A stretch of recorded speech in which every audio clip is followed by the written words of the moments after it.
পর্যন্ত দেয় নেই। আছে না এরকম? স্ত্রীর কাছে 2-4 পয়সা আপনি দেন না, কারণ সেও তো কিছু মানুষকে দান সৎকার করতে পারে। কথা বলেন ঠিক কিনা?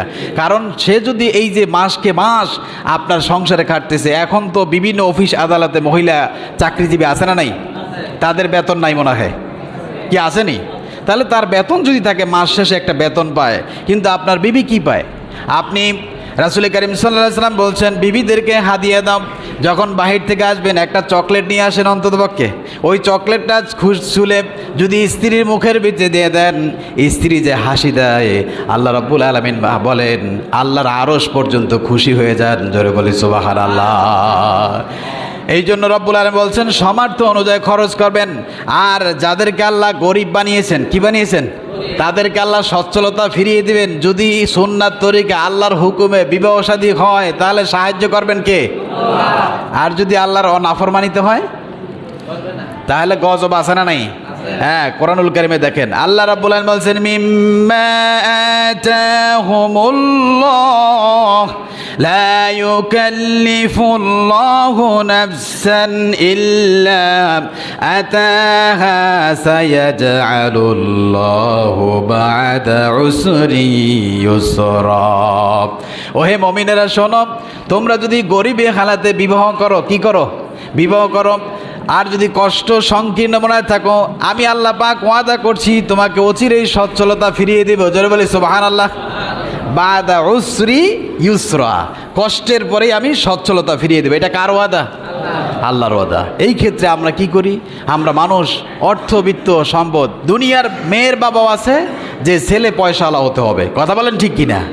আবার ছেলে সে চিন্তা করে যেইভাবে হোক ভালো পয়সাওয়ালার পরিবারে বিবাহ করতে হবে, ভালো কিছু আদায় করতে হবে। কথা বলেন ঠিক কিনা?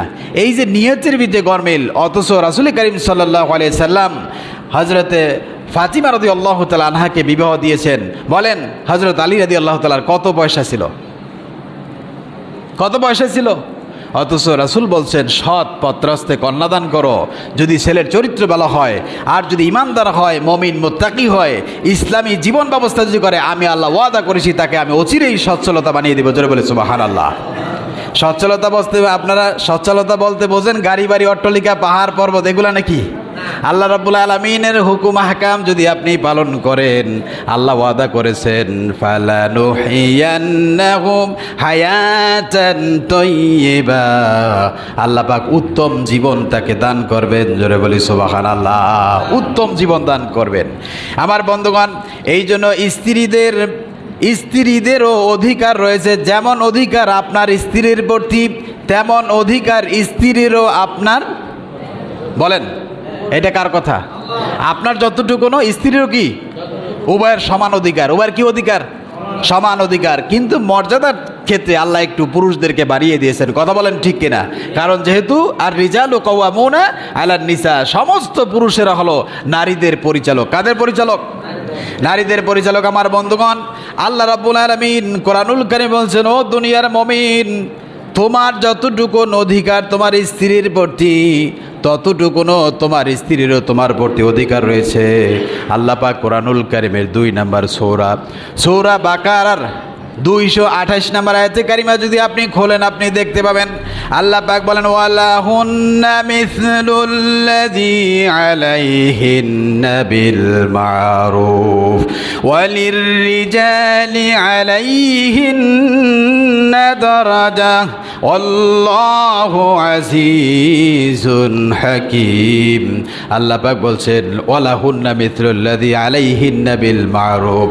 উদাহরণস্বরূপ যেমন পুরুষ যেমন তোমার নারীর প্রতি যতটুকুন অধিকার, ততটুকুন তোমার স্ত্রীরও তোমার প্রতি অধিকার দিয়েছেন কে? আল্লাহ পাক বলছেন আল্লাহু আজিজুন হাকীম। আল্লাহ হলেন মহাপরাক্রমশালী, দয়াময় আল্লাহ। আল্লাহ ছাড়া কেউ দয়াশীল হতে পারে না। আমার বন্ধুগণ, এই জন্য রব্বুল আলামিন বলেছেন স্ত্রীকে খুশি করার জন্য। বলেন কাকে? স্ত্রীকে খুশি করার জন্য কোনো গুনার কাজ করা যাবে? কার হুকুম? আল্লাহ বলছেন খবরদার, স্ত্রীকে খুশি করার জন্য হারাম পয়সা উপার্জন করে, সুদ ঘুষ খেয়ে এরপরে মানুষের জমিন আত্মসাৎ করে, মানুষ খুন করে আপনার বিবিকে যদি আপনি খুশি করেন, আল্লাহ পাক বলছেন কখনোই এটা করা যাবে না। কারণ বিবি তার কবরে যাবে, তুমি তোমার কবরে যাবে। বিবির হিসাব নিকাশ বিবি দেবে, তোমার হিসাব নিকাশ তুমি দেবে। রব্বুল আলামিন কোরআনুল কারীমের 64 নম্বর সূরা